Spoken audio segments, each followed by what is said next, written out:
Welcome to the Sports CDP Crash Course with Data Talks, where we talk data, sports and sports customer data platforms to help you deliver a world-class supporter experience. Each episode on this podcast is specially curated to give you deep and current insights on how to get the right message to the right supporter at the right time and through the right channel. So without further ado, let's dive right into today's lesson. Do you want to know how you can generate 6 figures from one marketing campaign, just like our customer AIK did?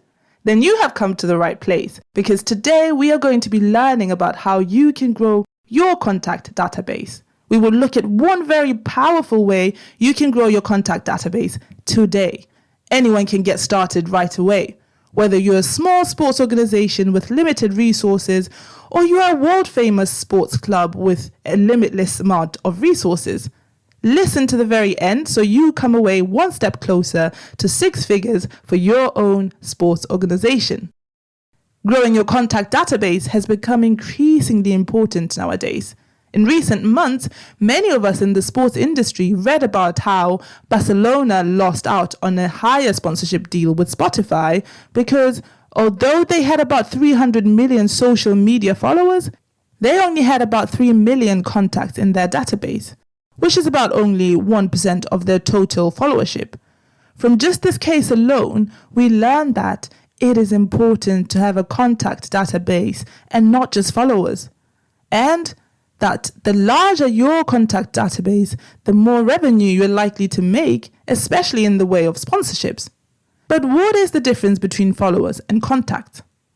Followers are unregistered, while contacts are registered. This simply means that contacts are supporters that have given you consent to use their names, contact details, and other personal information, while followers have not given you their consent. An example of this would be a supporter who merely follows you on social media versus one who is subscribed to your newsletter. So, you can initiate contact with your contact and target them with your organization's product, while you cannot do the same with followers. Well, you can, but you cannot do it in a precise and foolproof way. In a nutshell, contacts by default show that they're more interested in engaging with your organization than mere followers. Now that you know the importance of growing your contact database, how can you get started? You can get started by doing email marketing. If you haven't listened to episode 22, where we talked to Fiona Green about how organizations can get started working data-driven, make sure you do that after this one. There are many practical nuggets you can take and run with. I call them nuggets because they are simple yet reliable. Email marketing is a direct marketing channel that lets your organization share new products, sales, and updates with your supporters on your contact list. AIK, our customer, used email marketing to generate that 6 figures that we spoke about.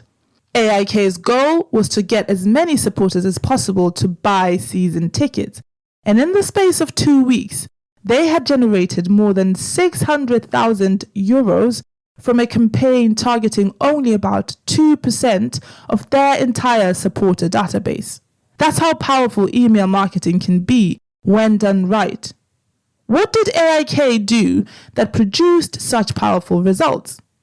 Well, they invested in a sports CDP to drive this process. This was crucial because they could then, 1, target the right supporters with the right message at the right time and through the right channel. This is called personalization.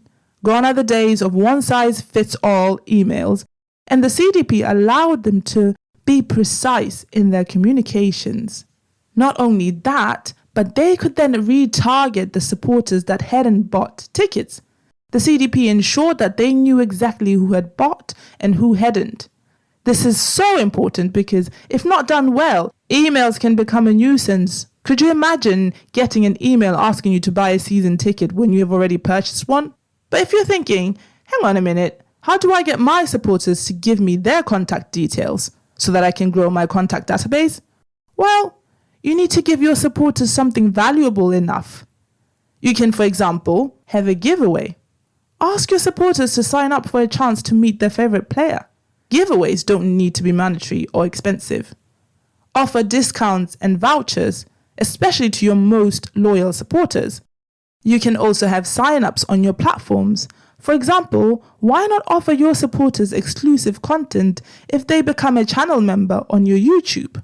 The key and main idea with growing your contact database is to get your supporters to willingly and gladly give you their contact information so that you can then nurture them into high-value supporters in the long run.